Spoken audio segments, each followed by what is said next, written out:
Today, I want to share an experience that I had when I was a teenager, an out-of-the-body experience.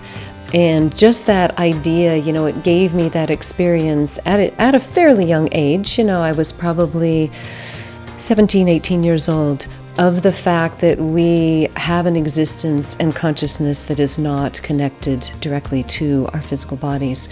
I was experimenting, not necessarily with astral travel at the time, mostly just with meditation and visualization. So I was very dedicated to both art and music in high school, and the idea that you could use your mind, to create a visualization that would change things in your world was something that I was working with a lot. And in this case, I was just about to take an AP exam for English, and I was trying to get credit going to college. I intended at that time to go to medical school, and then eventually decided that I would pursue art and music. So I was taking a lot of advanced classes and trying to get credit, to get a head start on my college. The next morning, I was going to be taking an AP English exam, which consisted of an essay as well as all kinds of other things, probably grammatical things and, whatever. Before I went to sleep, I visualized leaving my body. I lived about 1.5 miles from the high school that I attended. Sometimes I walked to school, sometimes I took a bus, sometimes I drove or went with friends.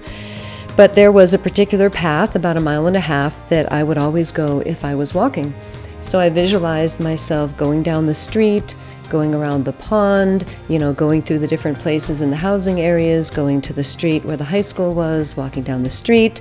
Getting to the high school, I knew my way around the high school. This is my senior year, so I'd been there 3 years at that point. I was not there my freshman year.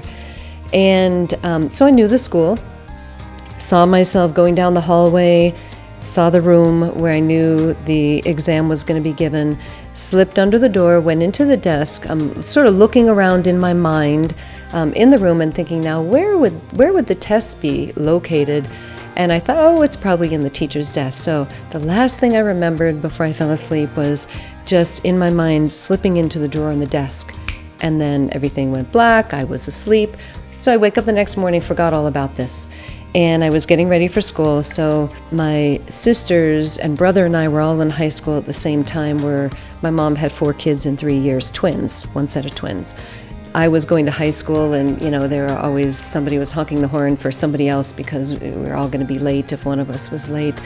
So I was upstairs, and those were the days of the short, like Dorothy Hamill, Princess Di, whatever, those kind of layered haircuts. And so I had to blow dry my hair every day. So while I'm standing in front of the mirror at my dresser in my room, drying my hair, putting on my makeup, I just start musing on, here I am about to go to college. What is the difference between work, labor, and vocation?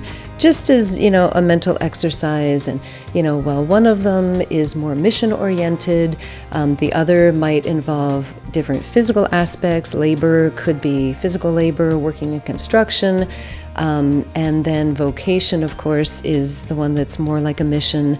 And then work is, your work, whatever you do to earn a living. So I'm just going through all these different things, what I think those words mean, comparing and contrasting them in my mind, just amusing myself. And then the horn starts honking, and I go running out, to go to high school. And a few hours later, go into the room for the AP exam. All the exams were face down on the desk. We all sit down. It's all going to be timed. And so then the teacher says, okay, you may turn over your test. I turn over the test, and one of the choices, there was probably 3 choices, but one of the choices for the essay was exactly what I had been pondering. Compare and contrast the following terms: work, labor, and vocation. And I almost fell out of my chair. I thought, oh my God, I think I cheated. Like I didn't mean anything like that. I was just experimenting and playing in my mind with different ideas, and I wrote it all out. Everything that I had been thinking about, as I was drying my hair that morning, and then elaborated on it. And sure enough, I got a top grade on that exam and got like a full year of college credit for English. So that was my out-of-the-body experience. And because I felt like maybe that had been cheating somehow, that I think it scared me away from that. It was like, okay, it really is possible. Like my consciousness went somewhere and did connect with what was going to be on that test. And I think that I backed off from that. It sort of frightened me, I think. And I backed off from that a little bit after that and didn't try to, consciously send myself out of my body again. But knew that it was possible, and that people that have near-death experiences that find themselves out of their body, or an accident, or a shock of any kind, or people who just learn how to do that just through their own volition, that it is indeed quite possible. And then I thought, well, I would have to know why I was doing this. What would be the advantage, and how would this be helping me? How would this be helping someone else? Like what would be the purpose and the goal?